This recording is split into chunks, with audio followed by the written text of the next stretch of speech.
Assalamualaikum warahmatullahi wabarakatuh. Saya Citra Spita Anggraini di semester 3B. Di sini saya akan mereview kembali hukum pidana lanjutan dari bab 1 sampai bab 3. Bab 1 atau percobaan atau bisa disebut pogging atau etem, yaitu definisi tentang percobaan tindak pidana tidak diatur dalam KUHP, tetapi dalam KUHP hanya ada batasan yang menentukan kapan ada percobaan dan menentukan syarat-syaratnya saja, yaitu seperti diatur dalam pasal 53 dan 54 KUHP.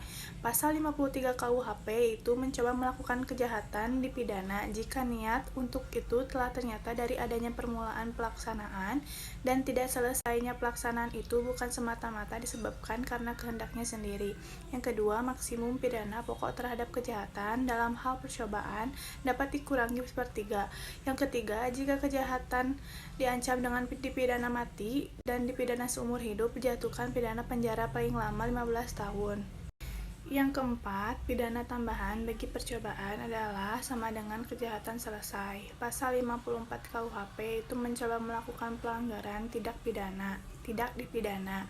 Berdasarkan kedua pasal tersebut, maka yang dapat dikenakan sanksi pidana untuk tindak pidana percobaan adalah untuk tindak pidana yang berupa kejahatan yang diatur dalam buku 2 KUHP saja. Sedangkan untuk pelanggaran yang diatur dalam buku 3 KUHP tidak dapat dikenakan sanksi pidana. Selanjutnya, bab 2, penyertaan atau deal naming. Istilah penyertaan disebut juga turut campur dalam peristiwa pidana, turut berbuat delik, turut serta, deal naming, complicity, participation, dan lain-lain.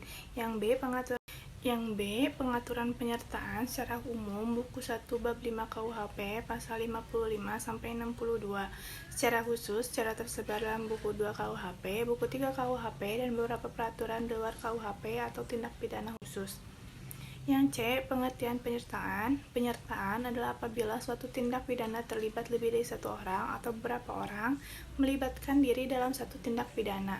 Yang D, bentuk-bentuk penyertaan. Yang ke-1 ada Zidihet Plegen atau Pleger yang melakukan. Yang kedua, Zidihet Plegen yang menyuruh melakukan. Yang ketiga, Zidihet Plegen yang turut serta melakukan. Yang keempat, Zidihet Utlooking yang membujuk atau menggerakkan. Dan yang terakhir ada Zidihet Medepliketeit yang membantu melakukan. Selanjutnya, bab 3, perbarengan atau gabungan tindak pidana. Pengertian perbarengan dalam KUHP tidak ditemukan definisinya, tetapi dari rumusan pasal-pasalnya dapat disimpulkan. Yang ke-1, seseorang dengan satu perbuatan mengakibatkan beberapa peraturan pidana dilanggar, atau seseorang dengan beberapa perbuatan mengakibatkan beberapa aturan pidana dilanggar.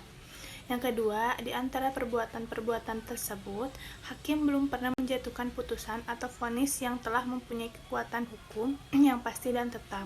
Yang ketiga, jaksa atau penuntut umum dalam melakukan penuntut perkara-perkara tersebut harus secara sekaligus dan bersamaan. Di antara ketiga pengertian tersebut, yang paling penting adalah yang nomor 1 karena menyangkut perbuatan. Yang B, pengaturan perbarengan atau gabungan tindak pidana diatur dalam buku 1 KUHP bab 6 pasal 63 sampai 71. Yang ke-1, perbarengan peraturan atau konsensus idealis diatur dalam pasal 63 KUHP. Yang kedua, perbuatan berlanjut atau forgeset handling diatur dalam pasal 64 KUHP. Yang ketiga, perbarengan perbuatan konsensus realis diatur dalam pasal 65 sampai 71 KUHP. Konsensus idealis dan konsensus realis adalah bentuk konsensus murni, sedangkan perbuatan berlanjut atau forgeset handling adalah bukan bentuk konsensus murni. Cukup sekian yang bisa saya sampaikan. Mohon maaf apabila ada kesalahan. Wabillahi taufiq wal hidayah. Wassalamualaikum warahmatullahi wabarakatuh.